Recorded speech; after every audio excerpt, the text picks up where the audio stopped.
नमस्कार. वेगळे सर या चॅनलमध्ये आपणा सर्वांचं मी सहर्ष स्वागत करतो.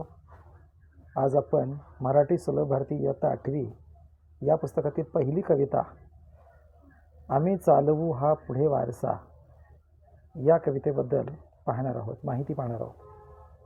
तर या कवितेचे कवी आहेत जगदीश खेगुडकर.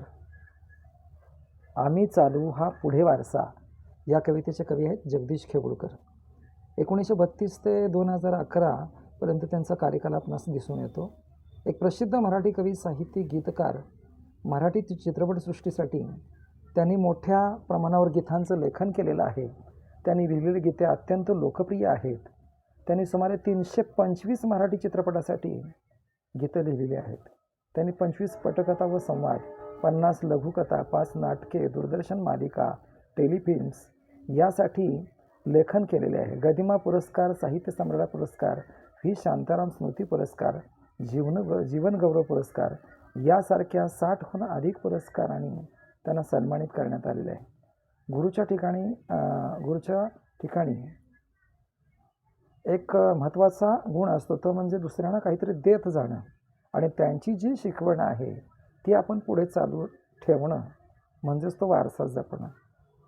आता या कवितेमध्ये काय सांगितलेलं आहे की गुरुच्या शिकवणीमधून सद्गुण अंगी बाणवून सत्कार्य म्हणजे चांगलं कार्य करणं म्हणजेच गुरुने दिलेला वारसा जो आहे, परंपरा जी आहे ती पुढे चालू ठेवणे होय. तर हा वारसा पुढे चालू ठेवण्याचं आश्वासन प्रस्तुत गीतातून कवी देत आहेत. तर प्रथमतः आपण या कवितेला चाल लावूया. गुरुने दिला ज्ञानरूपी वसा, आम्ही चालवू हा पुढे वारसा. आम्ही चालवू हा पुढे वारसा. पिता बंधू स्नेही तुम्ही माऊली, तुम्ही कल्पवृक्षातळी सावली. तुम्ही सूर्य आम्हादिला कवळसा. आम्ही चालवू हा पुढे वारसा. आम्ही चालवू हा पुढे वारसा.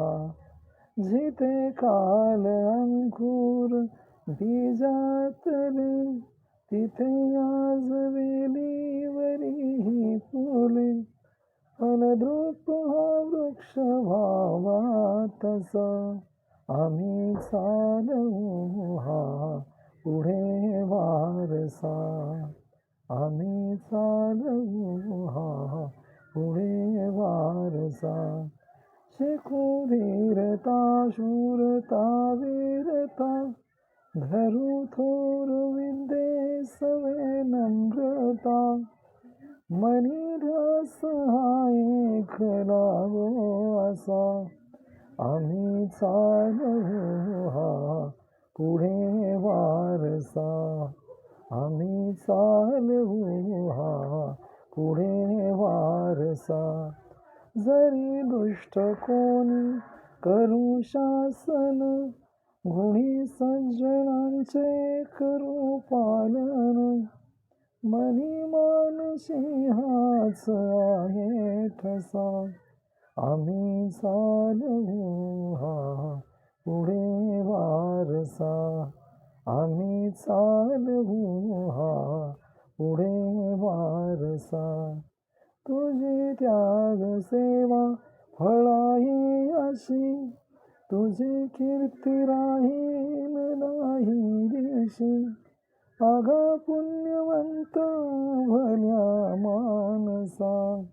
आम्ही चालवू हा पुढे वारसा. तर अशा पद्धतीनं या कवितेला आपण चाल लावलेली आहे. तर आपण आता या कवितेचा अर्थ समजून घेऊया. गुरुने दिला ज्ञानरूपी वसा, आम्ही चालवू हा पुढे वारसा. म्हणजे गुरु इतके श्रेष्ठ आहेत, थोर आहेत की त्यांनी आपल्याला जे काही ज्ञान दिलेलं आहे, त्याचा वसा जो दिलेला आहे, जे व्रत दिलेलं आहे ते आपण असे पुढे चालवत ठेवायचं किंवा तो वारसा जो आहे तो आपल्याला असाच पुढे जपायचा आहे. त्याचबरोबर पिता बंधू स्नेही तुम्ही माऊली, तुम्ही कल्पवृक्षा तळी सावली. तुम्ही सूर्य आम्हा दिला कवळसा. म्हणजे या ठिकाणी कवीला हे सांगायचं आहे की पिता, बंधू, स्नेही, पिता म्हणजे वडील, बंधू म्हणजे भाऊ, स्नेही म्हणजे मित्र, हे तुम्ही सगळं माऊली आहात किंवा ही सगळं जी काही रूपं जी आहेत ही तुम्ही पार पाडतात.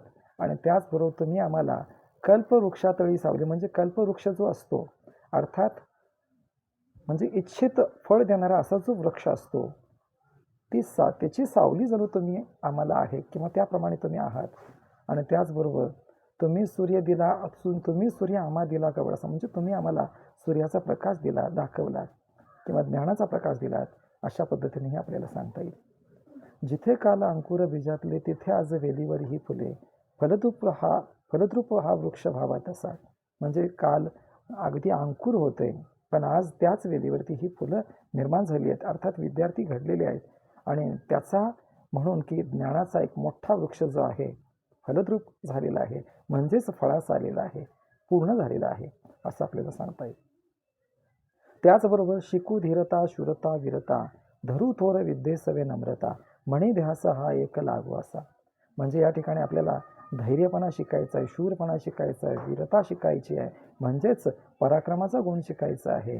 आणि हे सगळं आपल्याला विद्येबरोबर शिकायचं, आणि त्याचबरोबर विद्येबरोबर नम्रतासुद्धा आपल्या मनामध्ये निर्माण झाली पाहिजे. आणि हा विचार जो आहे, या विचाराचा ध्यास जो आहे तो आपल्या मनाला लागला पाहिजे, आणि अशा पद्धतीने तो लागला पाहिजे असं त्यांना सांगायचं. आणि त्याचबरोबर जरी दुष्ट कोणी करू शासन, गुणी सज्जनांचे करू पालन, मनी मानसी हाच आहे ठसा. म्हणजे या ठिकाणी जर कोणी दुष्ट असेल तर त्याला आपण शासन करू, शिक्षा करू, आणि जे गुणी सज्जन माणसं आहेत, गुणवान आहेत, अशा सगळ्या लोकांचं आपण रक्षण करू. मनी मानसी हाच आहे ठसा, म्हणजेच काय की आपल्या मनामध्ये हाच विचार भरून राहिलेला आहे असं आपल्याला या ठिकाणी सांगता येईल. तुझी त्याग सेवा फळा ये अशी, तुझी कीर्ती राहील दाही दिशी, आगा पुण्यवंता भल्या माणसा. म्हणजे तुझा त्याग जो आहे, अर्थात दुसऱ्यासाठी सर्व सोडून देण्याची वृत्ती आहे, सेवा आहे, ती अशा पद्धतीनं फळास येईल. आणि त्यामुळे तुझी कीर्ती अर्थात तुझी प्रसिद्धी जी आहे ही दाही दिशाला पसरत जाईल. आणि अशा पद्धतीनं हे पुण्यवंता जो काही भला माणूस जो आहे त्याला कवीनं आगा म्हणजे आहो अशा पद्धतीनं या ठिकाणी सांगितलेलं आहे. अर्थात गुरु जो आहे, या गुरुशिवाय आपल्याला कोणताही मार्ग दिसणार नाही, अशा पद्धतीचं गुरुचं महत्त्व या कवितेमध्ये कवीने सांगितलेलं आहे. धन्यवाद.